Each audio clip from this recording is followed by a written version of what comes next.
Hey, good evening, everybody, and welcome to our show. We call it Tournament Horse Racing. It's brought to you by Broke Guys Handicapping. I'm your host. My name is Rich Sharp, and each week what we've done is we've taken the horse racing calendar and we've broken up into four separate horse racing tournaments. Each one of those tournaments consists of approximately 10 racing days. It's actually what you're going to be watching tonight. It's one of those racing days.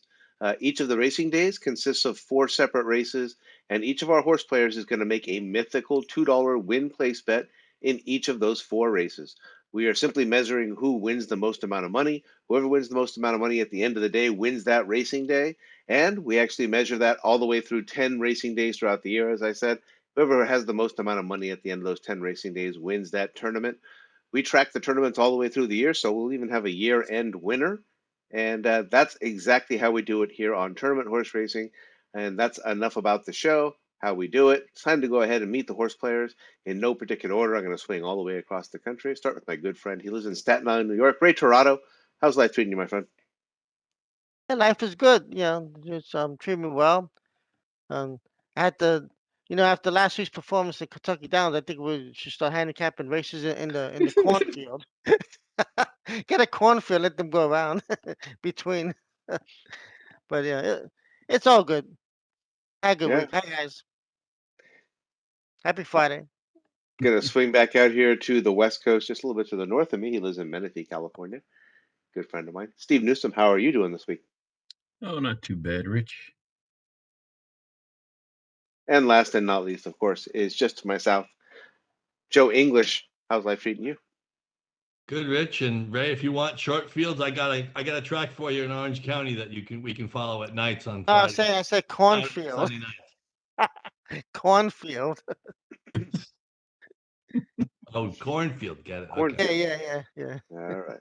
I thought you were talking about field size and Oh making no, no, the making it easier cornfield. on us, considering that half of the Los Alamitos races only have four fields, but four Uh, horse fields. All right, we're going to go ahead and get started. We're going to take a look first at what happened last week. And you know what? Excuse me, because I forgot something from last week. Oh, Before I get into last week, I did forget one thing. This was our trophy from our previous tournament. It was John Velasquez. It is numbered. It is signed. It is a limited edition. And as all purchases from this show, the funds from it went to benefit the permanently disabled jockey fund. We have a sponsor, not a good friend of ours, I guess I should say, Kenny, who supplies us with all these bobblehead dolls. And I believe his supply is probably getting very, very short at this point in time for anything like a John Velasquez bobblehead doll. So if you're looking for that, look up the Permanently Disabled Jockey Fund, and Kenny's email is always attached in there with them. All right, here we go, and I will show you what happened last week at Kentucky Downs. Jeez. Yeah, I don't I'm think I've not looking. I know. yeah, I don't think I I've seen this many zeros since what the Cowboys man. game against the Man, Buccaneers last week. They're showing their stats, but wow. Ooh. this was painful. As you see there, Ray actually puts up a decent score. He actually hits $18.42. That's because the horse that he picked in the final race was like 30 to 1, and the horse that won the race was about 15 to 1. So he got a huge payout for a second place there for $18.42. Mm. Steve, Joe, and I combined, yeah, you see Goose eggs. it. We will go 0 for ahead. 12, 0 for 12 with 9 strikeouts. Yeah, we'll take a look Wow. there. Mm. we'll take Man.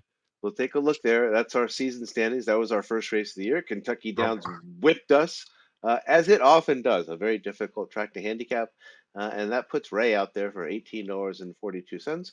I've got one more thing to show the horse players because we promised to do this last week, and I didn't have my act together, and I wasn't ready to go ahead and show it. We do have the year-end totals that are showing here for this particular tournament, Tournament Horse Racing. As I mentioned, there's four tournaments throughout the year, so you can see there those are the first three tournaments that have been completed throughout the year. And I will let you on a little secret there. Not only is it very close there between the top three contenders, between Ray, Steve, and myself, but that doesn't even include the $18 that Ray just put up on the board. If I'm not mistaken, I was trying to do the math when I calculated oh, this earlier. I think Ray's about $6 or $7 behind me. And as you see there, Steve's about $19 behind me. And Joe's Zenyatta English is hanging out there in the bottom and maybe setting us all up for a big run here in the final quarter. to come back and defend his title as he won last year. But to the other players on here and things like that, congratulations! And it looks like we're going to have some fun on the road to the Breeders' Cup.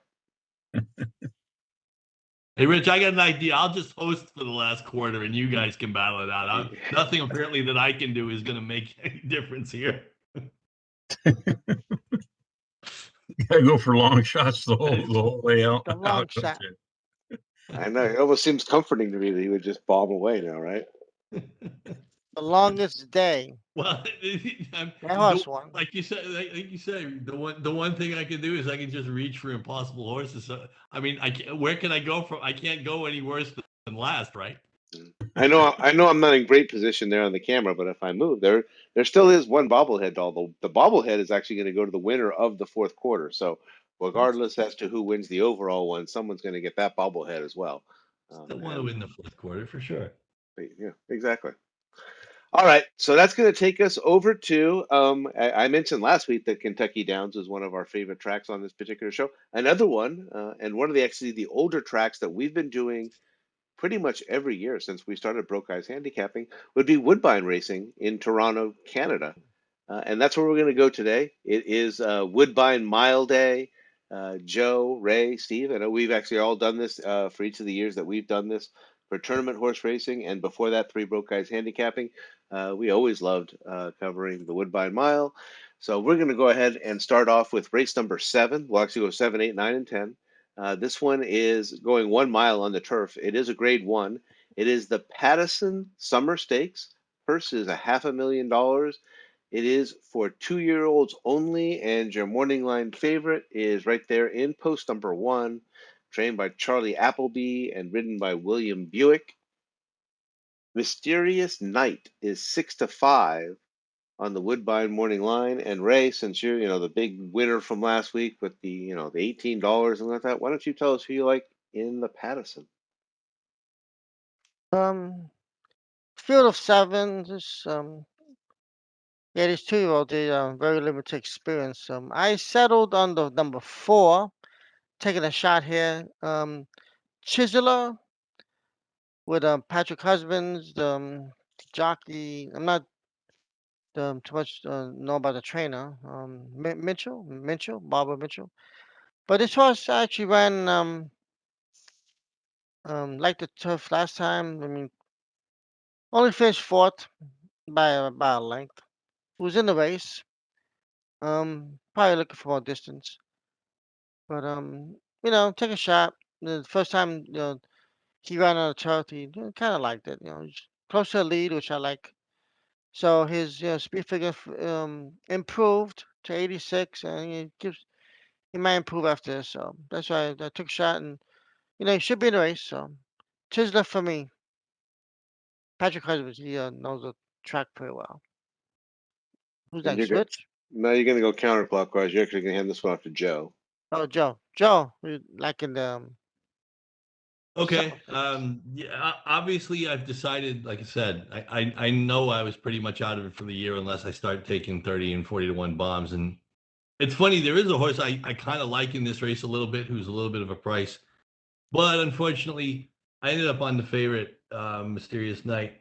It's funny if you look. He's the only horse in the race who's even gone as far as 7 furlongs.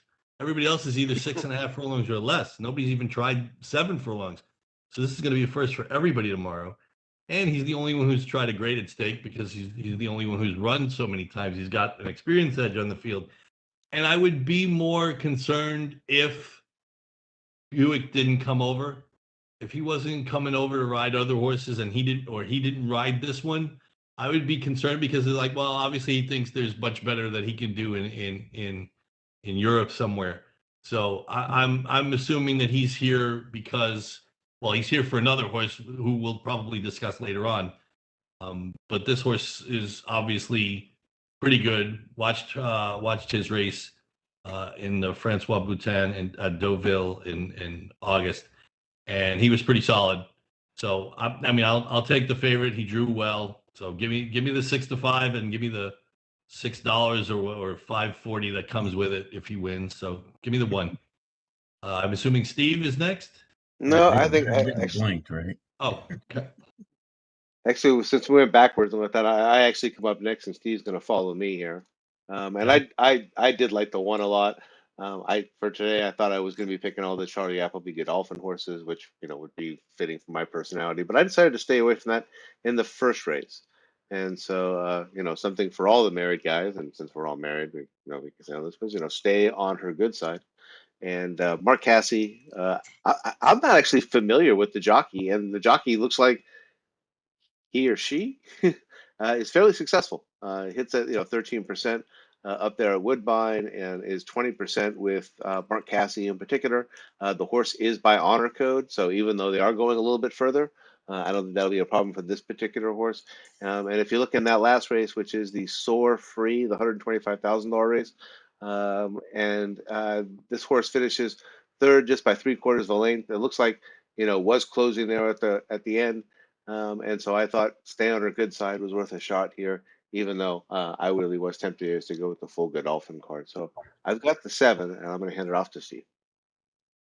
All right, I went with the 6. Philip, my dear. Yeah. I'm not familiar with the jockey trainer, but they're hitting at 23%. Jockey's 20% on turf. Had some good success. Horse is 2-0 on turf. Won its 2 races. Looks like it's got some gas in the tank, so kind of like those kind of horses in these longer the races where they haven't run the distance before. So I'm gonna go with my dear. All right. Plug in our numbers here.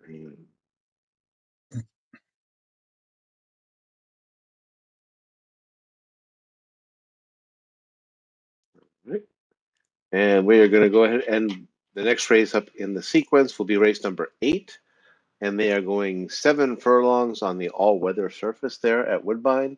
This is the Seaway Stakes. It's a Grade 3. The purse is $150,000 for fillies and mares, 3-year-olds and upward. And your morning line favorite is in post number 9, excuse me, and that is Lady Spitespear, trained by Roger Affeld and ridden by Emma Jane Wilson.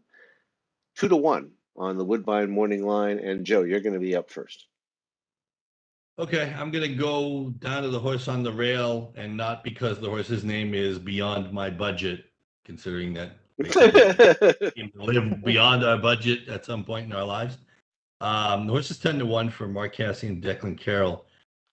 This is her first start the second start after the layoff, and this is one of Rich's old angles. The horse went to the sidelines after having run a bad race.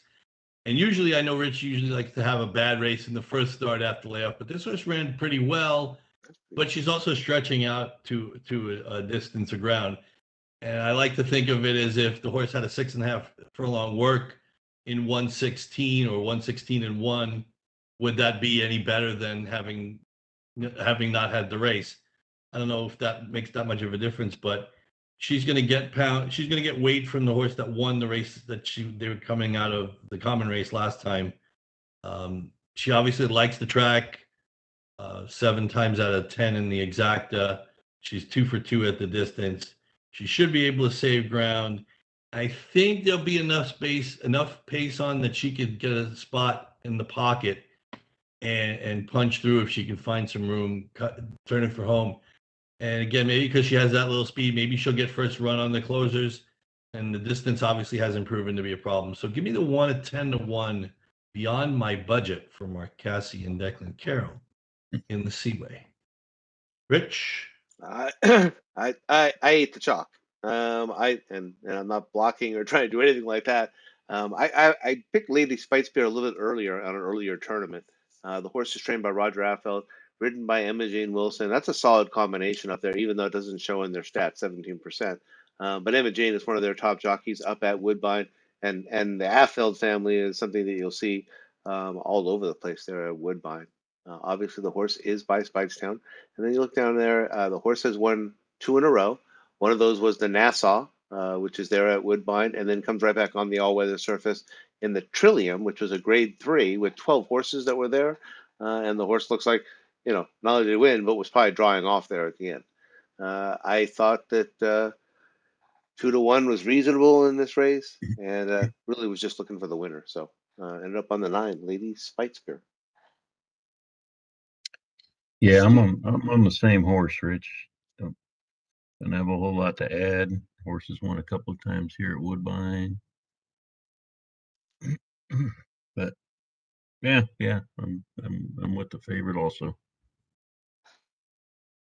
Right? All right. I went with number 5, Super Sensational. Mark Cassidy, Patrick Husbands again. Live Oak Plantation.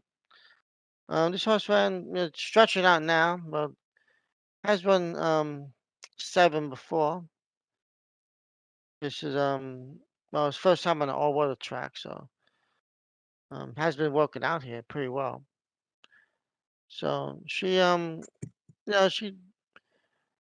she's kind of a stalker. She should be a mid-pack. I did like her race last in the Woodbine before, but that was on the turf. But she ran some big fractions over there. So obviously maybe she likes the ground and stuff. So it's 3-1, so she'll be playable. She's 2 for 2, but that's on the at Woodbine. But she's 8-12 in the money, and there's actor actually. So Mark Cassidy's a big time trainer up there, so he's like the Chad Brown of No, the no, you no, know no, no, you no. know I mean, he got a lot of wins. Well, he starts a lot of horses, No, no, so no. you know It's funny. The one thing about Cassie is uh, that his percentage, he's just so solid in everything. everywhere. Yeah. He's not really good at anything to the level of Chad Brown is with some of his But drafts, but but he gets a lot of wins. Oh yeah, that's what I'm he's trying to say. 15, he's Yeah, 15 to 17% in just about everything. yeah. I mean, it's funny. Yeah, it's a lot of wins. Every time I use formulator, I almost I can't find anything because he's always in that same ballpark. There's nothing that he does so much better than everybody else. He's so Yeah. solid, but he's never going to be at 30% like Chad. No. He wins a lot of races. He ends a lot of Oh horses. So no! Well, he's got a heck, big barn. Yeah, he's got 2 in this race. You got one of them. I got the other one. yeah. I'm hoping the other one works. We'll see. You see too much. All right, here we go. This is race number 9. This is the feature race of the day. This is the Rico Woodbine Mile Stakes. It is a Grade 1, and the purse is $1 million. It's for 3-year-olds and upward. And your morning line favorite is in. Well, I shouldn't have to look very hard because it's the horse that I picked. It's in post number 5. This will be Modern Games, trained by Charlie Appleby and ridden by William Buick. And this is the other Godolphin horse that I had spoke about earlier. I decided not to go with both of them, but I did go with this one. I couldn't side away from him. He's 5 for 10 lifetime and 5 for 10 on the turf. If you look, he comes over after racing in several Grade 1s. He's won one before already, and he finished second in another one before coming over here for this race. And it's not uncommon to see Charlie Appleby or Aidan O'Brien sending their horses over to Woodbine for this kind of a day, or specifically for this day. The horse is sired by Dubawi, and as you can see there, it's a pretty penny to pay for his sire fee. And again, a 3-year-old, 7-5 on the morning line. I'm almost kind of just hoping that holds, that we still get 7-5 on the morning line. But William Buick has pretty much been on him for his whole life, and I think he is going to be the most likely winner for tomorrow's race. I've got the 5, Modern Games, and Steve, you're up next. All right, I went away from the favorite here. I went with 9, the War Bomber. Just looks like it's the right distance for this horse. They're 2-0 on 3 tries at the distance. 3-0 on turf and 6 tries, and also 1-3 at Woodbine. So jockey trainers at 20% only on 5 races, but still they get a winning record, or they're winning some races, I should say. But yeah, I'm gonna go with War Bomber. Ray? Modern games is really tough here. I mean, that horse he come in second to last time, Baid. I've seen him all over the news, everywhere. So for him to come in second to him, but you know what? I'm gonna take another strategy that I have like work in the past few weeks, whatever. Try and find the next best horse and get a good place price. I like Wakanaka. I'm sorry, number 3, Manny Franco, William Mott. This horse should like the mile. Been run. He has raced. He's been in just about every race he's run, except for one bad one. But um, she should give a good form of herself. She's very consistent. Second to Regal Glory. She won a few races in Europe, so she's decent. She's 11 out of 13 in exacta, so I think she'll run okay at her price.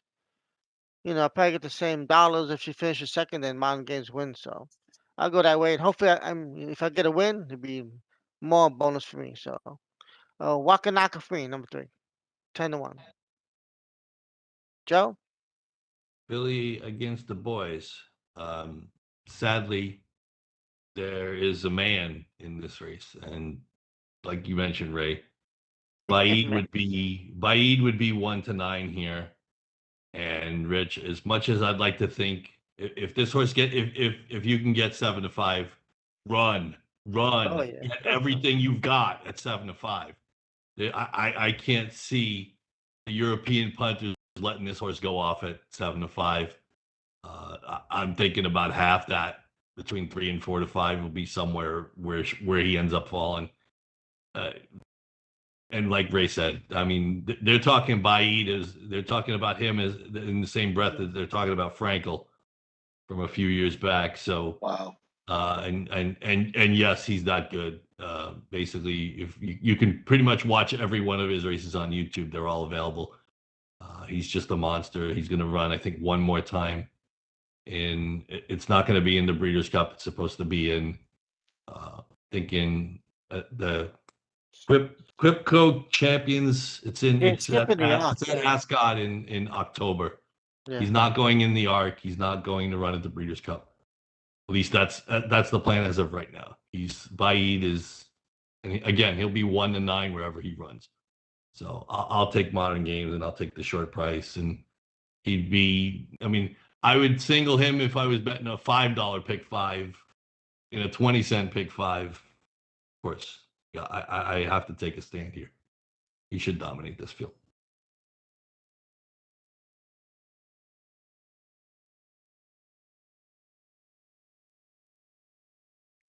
All right. And on to the finale. Excuse me. And we're going to finish this one off in race number 10. They're going 1 mile in the turf. It's the Johnny Walker Natalma Stakes. Grade 1. Purse is $500,000 for 2-year-old fillies. And your morning line favorite is, excuse me, right there in post number 1.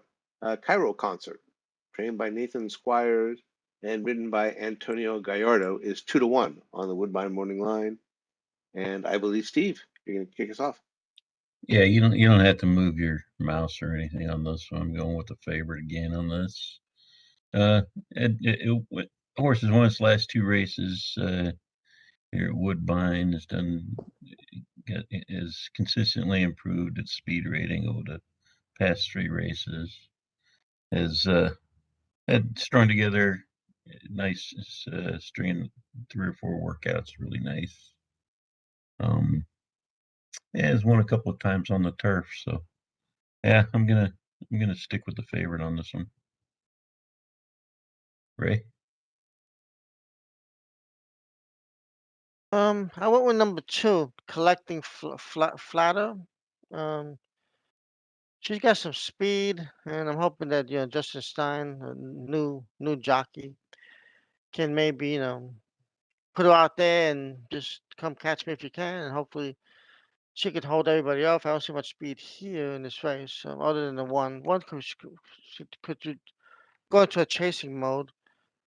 I'm just hoping this horse could break free and hopefully I know they're going a mile, but you never know. Sometimes speed don't stop on these turfs. So I'll go with 2, Collecting Flatto, Justin Stein, Josie Cows, a decent train up there. So 8-1.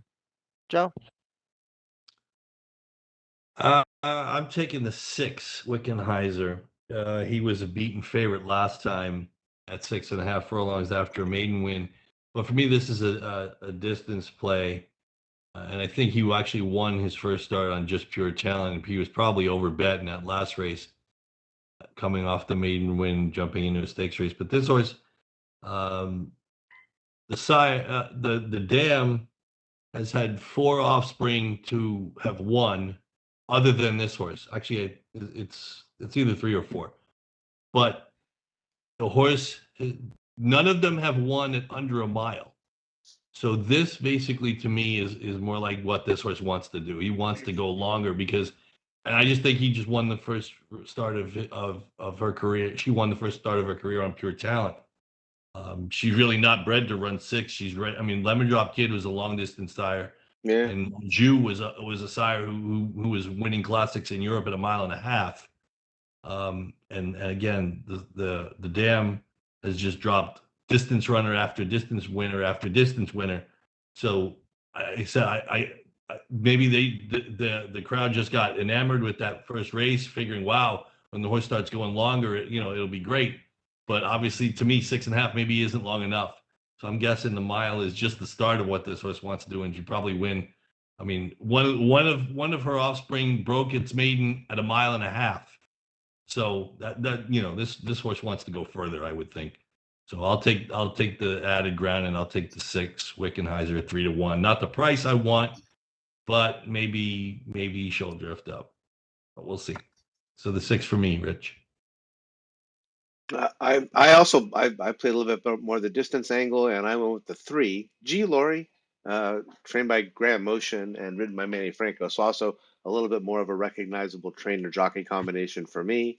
Oscar performance is by Kitten's Joy, so we all know how popular that horse has been on this particular race.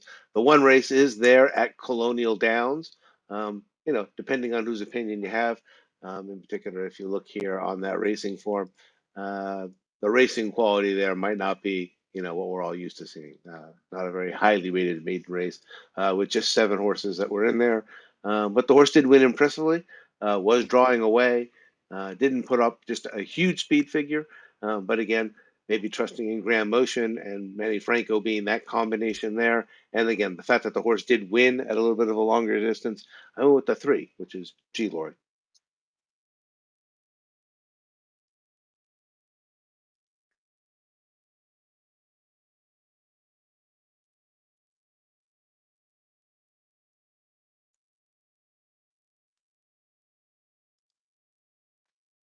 All right. Everybody take a quick look there and just let me know if did I get your numbers all correct? Yep. Sir. All right. I will go ahead and return to everybody here. Ta-da. All right. Well, that's exactly how we do it here on Tournament Horse Racing. Those are the 4 picks for each of the horse players tonight. Any thoughts or any final thoughts on horse racing that you guys want to add?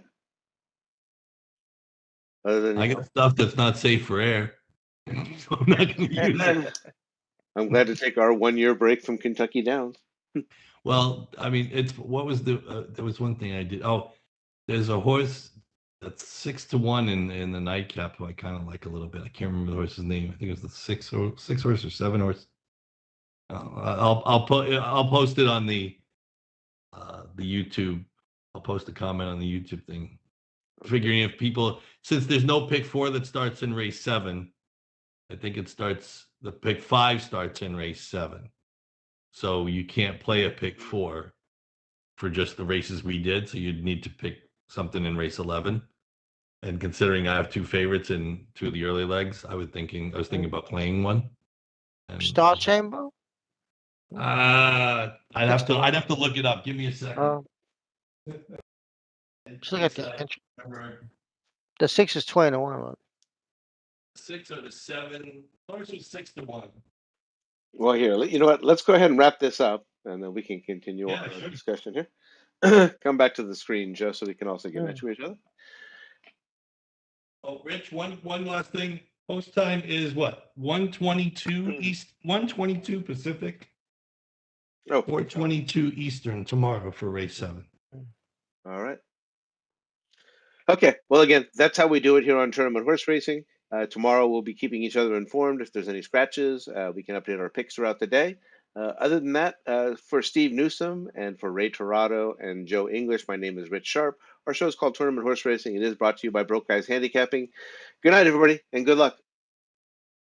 All right, good night. All right. Better than last week, let's hope.